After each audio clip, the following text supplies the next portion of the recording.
Praise the Lord. ஆண்டவர் இரட்சகருமாக இயேசு கிறிஸ்துவின் நாமத்திலே உங்களை வாழ்த்துகிறேன். ஒவ்வொரு நாளும் கர்த்தருடைய வார்த்தை நமக்கு நேராய் கடந்து வருகிறது, நம்மை பலப்படுத்துகிறது. அநேகர் இந்த வார்த்தையை கேட்டு எனக்கு தொலைபேசி மூலமாக என்னோடு கூட தொடர்பு கொண்டு இந்த வார்த்தை எங்களுக்கு பிரயோஜனமாக இருக்கிறது பாஸ்டர், ஆண்டவர் எங்களோடு கூட பேசுகிறதை உணர்கிறோம் என்று சொல்லும் பொழுது, ஒன்றுக்கும் பிரயோஜனம் இல்லாத இந்த குப்பையை கர்த்தர் ஒரு சிலருக்காவது பயன்பட வைத்தது நினைத்து நான் ஆண்டவரை நன்றியோடு கூட துதிக்கிறேன், அவர் நாமத்தை மகிமைப்படுத்துகிறேன். உங்களுக்கு தெரிந்தவர்களுக்கு இந்த ஊழியத்தை அறிமுகப்படுத்துங்கள், சேனலை சப்ஸ்கிரைப் செய்ய சொல்லுங்கள். அது எங்களுக்கு மிகவும் பிரயோஜனமாக இருக்கும், எங்களை உற்சாகப்படுத்துவதற்கு உதவியாக இருக்கும். இன்றைக்கு ஆண்டவர் நம்மோடு கூட பேசுகிற ஒரு வார்த்தை 101வது சங்கீதம் 16ஆம் வசனம். திக்கற்றவர்களுடைய ஜெபத்தை அலட்சியம் பண்ணாமல் அவர்கள் விண்ணப்பத்தை அங்கீகரிப்பார். எவ்வளோ ஒரு அருமையான ஒரு தெய்வம் பாருங்களேன். நமக்கு திக்கற்றவருடைய ஜெபத்தை அலட்சியம் பண்ணாதவர். இன்னைக்கு நம்முடைய வாழ்க்கையில் மனிதர்கள் நம்மை அலட்சியம் பண்ணும்பொழுது ரொம்ப வருத்தப்படுகிறோம். என்னை ரொம்ப அலட்சியமாக நினச்சிட்டாங்க, என்னை ரொம்ப உதாசீனப்படுத்தி பேசிட்டாங்க, என் வார்த்தைக்கு மதிப்பு கொடுக்கல, நான் எவ்வளோ கேட்டும் அதுக்கு அவங்க எந்த பதிலும் கொடுக்கல, நான் சொன்ன காரியத்தை அவங்களுக்கு காது கொடுத்தே கேட்கல என்று சொல்லி அநேக நேரங்களில் அங்கலாய்ப்போம்.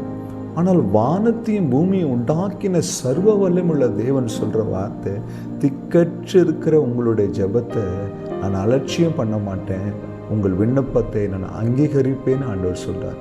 ஒருவேளை அன்பு தேவ பிள்ளைய, இந்த உலகத்தில் என்னை நேசிக்க யாருமே இல்லையே, எனக்கு உதவி செய்ய யாருமே இல்லையே, என் சூழ்நிலை இவ்வளோ மோசமாக இருக்கு, நான் என்ன செய்வது, நான் ஆண்டவரை தவிர எனக்கு யாருமே இல்லையேன்னு ஒருவேளை கலங்குகிறீங்களா, அங்கலாய்க்கிறீங்களா? என் ஜெபத்தை ஆண்டவர் கேட்பாரான்ற ஒரு சந்தேகம் இருக்குதா?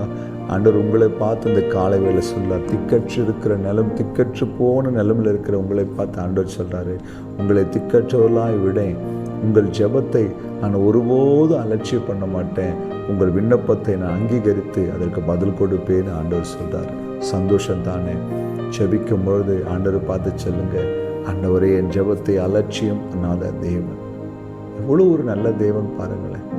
அண்ட சராசரங்களை உருவாக்கின சர்வ வல்லமை உள்ள தேவன் சொல்றாரு, உன் ஜெபத்தை நான் அலட்சியம் பண்ண மாட்டேன். ஒருவேளை மனுஷங்க உங்களை அலட்சியம் பண்ணுறாங்களா, அதனால சோர்ந்து போயிருக்கிறீங்களா? கவலைப்படாதீங்க, மனுஷன் தானே உங்களை அலட்சியம் பண்ணுறான். ஆனால் உங்களை உருவாக்கின தேவன் சொல்கிறாரு, உங்கள் ஜெபத்தை நான் அலட்சியம் பண்ண மாட்டேம்மா. மகளே, உன் ஜெபத்தை நான் அலட்சியம் பண்ண மாட்டேன். மகனே, உன் ஜெபத்தை அலட்சியம் பண்ண மாட்டேன். உன் ஜெபத்தை நான் அங்கீகரிப்பேன், அக்செப்ட் பண்ணிப்பேன். உன் ஜெபத்துக்கு பதில் வரும், நீ ஜெபித்த ஜெபத்திற்கு பதில் வரும், கர்த்தர் தரப்போறார். சந்தோஷமா இருக்குதா உங்களுக்கு? இன்னைக்கு இன்னும் ஊக்கமாக ஜெபம் பண்ணுங்க, பதிலை பெற்றுக்கொள்றவைக்கு ஜெபம் பண்ணுங்க, கர்த்தர் பெரிய காரியம் செய்ய போகிறார். ஜெபிக்கலாம். எங்களை நேசிக்கிற தகப்பனே, எங்கள் ஜெபத்தை அலட்சியம் பண்ணாத தெய்வமே, உம்மை நோக்கி கூப்பிடுகிற ஒவ்வொரு பிள்ளைகளுக்கும் பதில் தந்து ஆசீர்வதியும், ஜெபத்தை அங்கீகரித்துக் கொள்ளும். இயேசு கிறிஸ்துவின் நாமத்தில் பிதாவே, ஆமென். அல்லேலூயா. God bless you.